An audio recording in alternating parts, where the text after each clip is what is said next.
For as long as there has been war, there has been artists who capture the events as they occur. Combat art has captured the lives of soldiers and their experiences long before photography. Artists have sketched and painted what they saw on the battlefield. This continues to this day through programs such as the Marine Corps Combat Art Program and the U.S. Army Art Program. One such artist in the 1800s and early 20th century was a woman named Elizabeth Thompson Butler, a British painter born in 1846 in Switzerland. Elizabeth trained in Italy, then attended the Female School of Art in South Kensington, London. She liked using watercolors, such as this Bavarian artillery going over the top painting exhibited in the Dudley Gallery, and oil paintings like Horses in Sunshine at the Society of Female Artists. A Roman Catholic, Elizabeth also painted religious subjects such as this painting.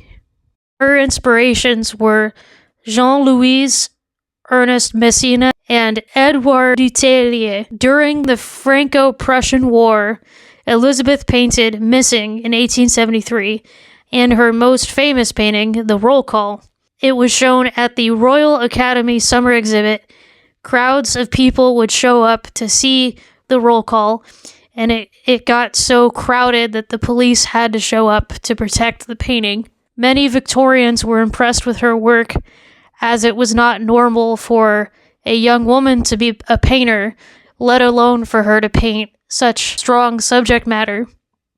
Elizabeth generally stayed away from showing violence, focused more on what happened before and what happened after a battle, on the individual soldiers instead of generals or higher ranking officers, which was counter to what the trends were at the time. So this helped her gain popularity. In 1877, Elizabeth got married to an army officer, William Francis Butler. They had 6 children and traveled the world together. Elizabeth would sketch different environments and study her husband's soldiers, asking them to pose for her sketchbooks and eventually her paintings. She also traveled to locations of previous battles in British history and studied the environment, the soil, the landscape, and to get an idea of what the individual soldier experienced.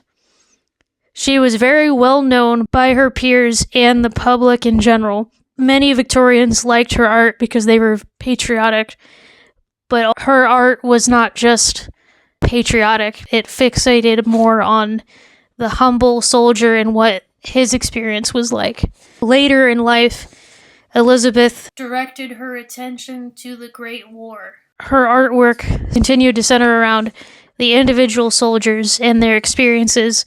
Her sons were also in the First World War, so at this point, it was not just her capturing someone else's sons, but rather her own sons.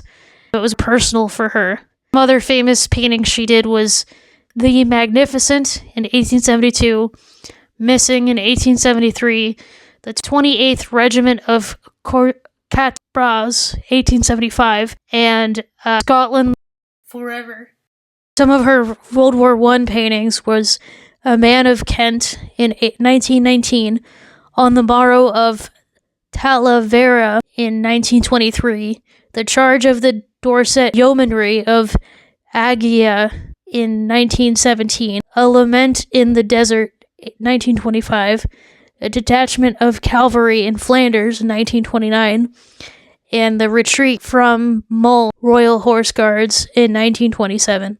Thank you for watching. I really wanted to do a video about Butler, because hardly anyone knows about her, and I think that's a shame because she was super talented, and I barely scratched the surface of her life. If you want to read her autobiography, it's free on the Gutenbergbible.org. I have the link in the description. Thank you so much for watching, and for all you art nerds, I'm sure you're all in the comments like, you missed this and that, but I just wanted to do a quick video about her life. Thank you for watching.